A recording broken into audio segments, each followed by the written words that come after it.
ధూమపానం మరియు మద్యపానం ఆరోగ్యానికి హానికరం. Smoking and drinking are injurious to health. ఒక కుటుంబానికి యజమాని కరెక్ట్గా లేకపోతే పిల్లలు తీసుకునే ప్రమాదకరమైన నిర్ణయమే ఈ చిత్రం.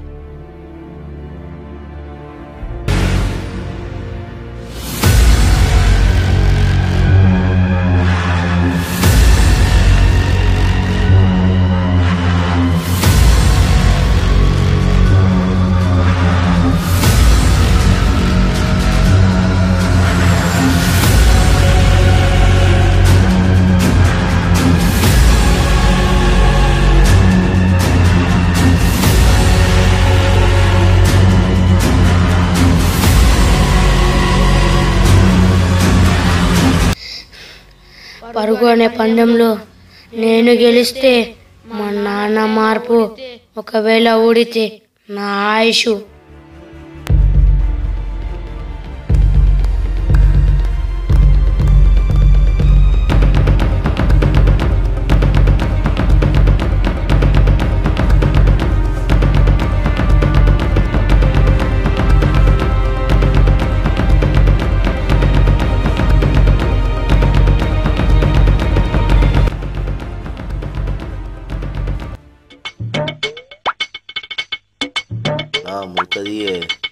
పచ్చా నాకు తెలదా మరి, నీకు మంది ఎక్కువైందా లేదని టెస్ట్ చేసినారా? అరే ఆస్తి పంపకాల్లో ఎకరం తక్కువైన బాధ అనిపించదు కానీ అదే మందు సొక్క తక్కువైన ప్రాణం పోయినట్టు అనిపిస్తుంది. ఏంద్రా రాజు, అంటే పెళ్ళయింది, మాతో వచ్చి తాగుతున్నావేంద్ర భార్యతో ఉండకుండా? ఏ ఊకానా, భార్య తర్వాతనే భార్య. అబ్బా రాజు ఏమన్నా చెప్పినవరా? దేవుడు తాగబోతాడుకి అన్యాయం చేశాడు రా. చెరువుల్లో నదుల్లో నీళ్ళకి బదులు మందునిచ్చుంటే ఎంత బాగుండో, ఫ్రీగా ముంచుకొని తాగేవాళ్ళం.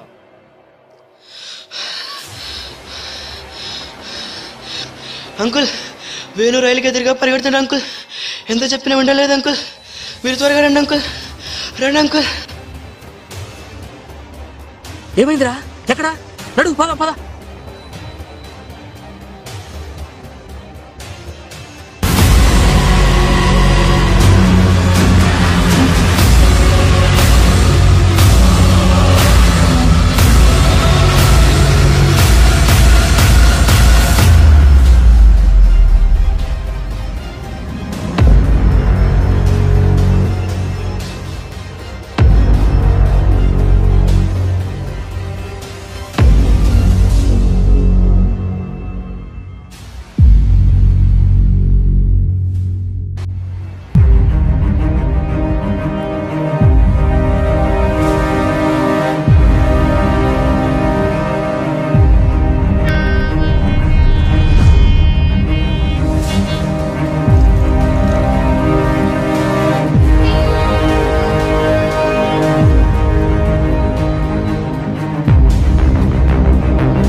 ఏమైందిరా పట్టణం చురుకుతున్నావు?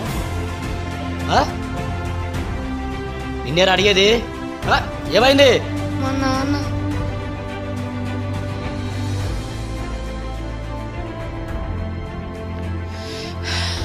కొంచెమైనా బుద్ధి ఉందా? ఇట్లా నేను వదిలేసి పిల్లలు పట్టాల మీద గమ్మసం లేదా నీకు? ట్రైన్కి ఎదురుగా ఎందుకు పరిగెడుతున్నావు? బుద్ధి లేదా నీకు? కొట్టేనంటేనా? అవునా నాన్న, మరి నువ్వు మందైన ట్రైన్కి ఎదురెళ్తున్నావు, అది ప్రమాదం అని తెలియదా నాన్న? నేను ట్రైన్కి ఎదురెళ్తుంటే నాకేం జరుగుతుందా అనే భయంతో గుండెని చేతిలో పట్టుకుని పరిగెత్తుకుంటూ వచ్చావు కదా నాన్న. భయం 10 నిమిషాలకే నువ్వు ఇలా ఉంటే ఇంటి నుండి బయటికి వెళ్ళినా నువ్వు తిరిగి ఇంటికి క్షేమంగా వచ్చేదాకా అమ్మ ఎదురు చూపులు, దాంట్లో మా గుండె చప్పుడు భయంతో వినిపిస్తూనే ఉంటుంది నాన్న. నువ్వు నేనుగా ఉండొద్దు నాన్న, అందుకని నీకన్నా ముందు నేనే వెళ్తున్నాను నాన్న.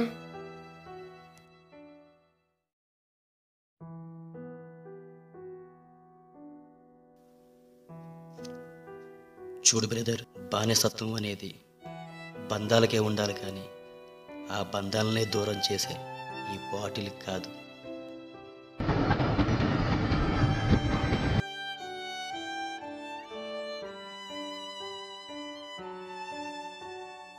నన్ను క్షమించరా, నా వల్ల మీరు ఇంత బాధపడుతున్నారని అర్థం చేసుకోలేకపోయాను. ఇక ముందైనా ఏదైనా మీ తర్వాతే నాన్న.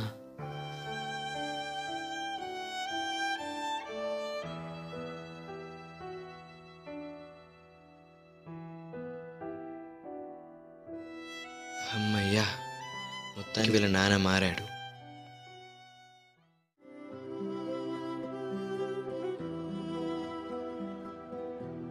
ఏమైందిరా వేణు, డల్గా ఉన్నావు? నాన్నను మన నుంచి ఎలా దూరం చేయాలో అర్థం కావడం లేదురా. ఎంత చెప్పినా వినడం లేదు. ప్రతిరోజు తాగేసి అమ్మని చెల్లెని కొడుతుండ్రా. ఏం జరుగుతుందని భయంగా ఉంది. అందరి ముందే నామూలుగా ఉందిరా. వేణు, నేను చెప్పటి చేస్తావరా? ఈ నాన్న తప్పకుండా మారుతాడు.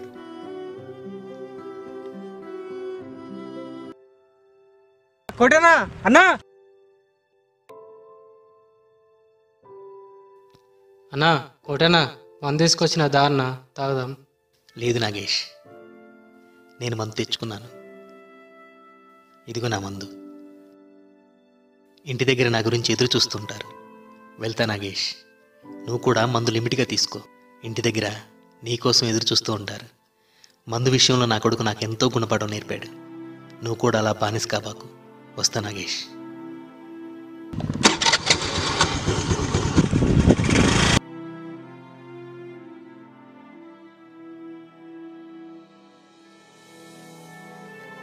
నాన్న, ఇంటికి జాగ్రత్తగా రా నాన్న.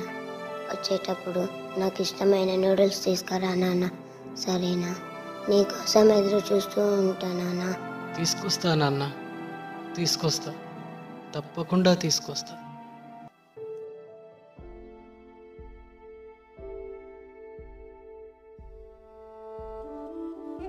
అన్నా, ఈ ఫుల్ బాటిల్ తీసుకొని 90 మందు, మిగతా పైసలు ఇయ్యి అన్నా.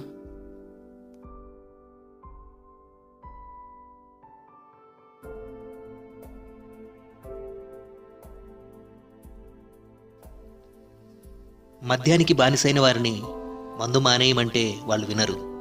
ఈ చిత్రం ద్వారా తాగమని చెప్పడం లేదు, అలా అని మందు పూర్తిగా మానేయమని చెప్పడం లేదు.